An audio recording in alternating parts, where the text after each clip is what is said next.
waxaa lagu darayaa xildhibaanka xidhan in la soo daayo baa lagu daraya waxaa lagu darayaa ciidamada qaranku inay safri karaan kismaayo tegi karaan xuduudaheenna xidhi karaan ciidamada kala duwan ee qaranku ee niisa ku jirto iikaadi ay ku jirto inay safri karaan xuduudaha dalka tegi karaan ayaa lagu daraya qaraarkii ra'yigiis ka dhiibinaya asiga go'aankiisa ma leh xildhibaanada sharafta dhageysta adkaystayaasha waxaa la qorayaa wax dalka dan u ah xanibaad oo dhan joojin kara xanibaad oo dhan ka qaadaya xildhibaanada ciidamada qaranka iyo shacabka aan markaa dhibaato qabin ayaa la qoraya waa waafaqsanahay in qaraar la sameeyo waa bismillaahi raxmaani raxiim midana guddoomiye waa mahadsan tahay xildhibaanada sharaftanida waa mahadsan yihiin laba qodob oo aan inu baan ku celinayaa commentii qaraarka ku saabsanna waa dhahaya labada qodob ee aan wuxuu ahaa mid xildhibaan kastoo halka yimaada midana guddoomiye inuu qaado responsibility-ga hadalkiisa isla markaana uu shacabka dhagihiisa ka ilaaliyo wax mujmala oo sharaf dhac ku ah hadda wasiiraha ii soo diray message iyo halka markay yimaadaan si kale u hadlayaan niicdu ma fiicnay waxaasi dhaqan xildhibaan waa ma ah ha laga daayo xildhibaanadana inuu guddoomiyuhu la faqo oo uu halkan waxa laga sheegi karo u sheegaa intaa uga baxaya waxaan xejinayaa qaraar go-aanka iyagii ahaa xukuumad ahaan waxaanu aaminsannahay waxna maanu celin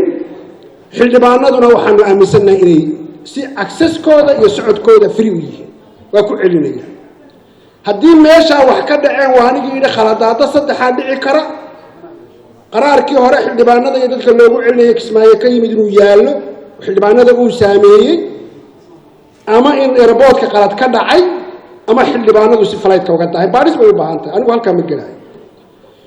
ugu dambayntii mudana guddoomiye waxaanu waafaqsannahay annaku in qaraar soo baxo baanu waafaqsannahay oo la joojiyo in xildhibaan la xanimi karo marka annaga mabaadi bay naga tahay xukuumadaha waa aaminsannahay oo waliba dabagalka uu odagu sheega lagu sameeyo laakiin waxaa lagu daraya waa isla qoraynaa waxaa lagu darayaa xildhibaanka xidhan in la soo daayo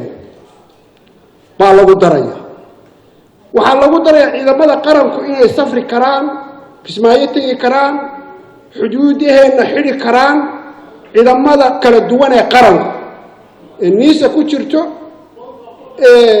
iikaadi ay ku jirto inay safri karaan xuduudaha dalka tegi karaan ayaa lagu daraya qaraarkii ra'yigiis ka dhiibinaya asiga go'aankiisa ma leh xildhibaanada sharafta dhageysta adkaystayaasha ninkan qaraarka la sheegay ra'yigiis ka dhiibinaya ma asiga go'aanka gaaraya war xildhibaanada raali ahaba xildhibaanada sharafta leh soo ururi xildhibaan soo ururi war stage okay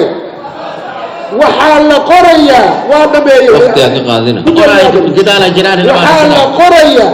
waxaa la qorayaa wax dalka dan u ah xanibaad oo dhan joojin kara xanibaad oo dhan ka qaadaya xildhibaanada ciidamada qaranka iyo shacabka aan markaa dhibaato qabin ayaa la qoraya waa waafaqsanahay in qaraar la sameeyo waa waafaqsanahay ha la qoro ya intaas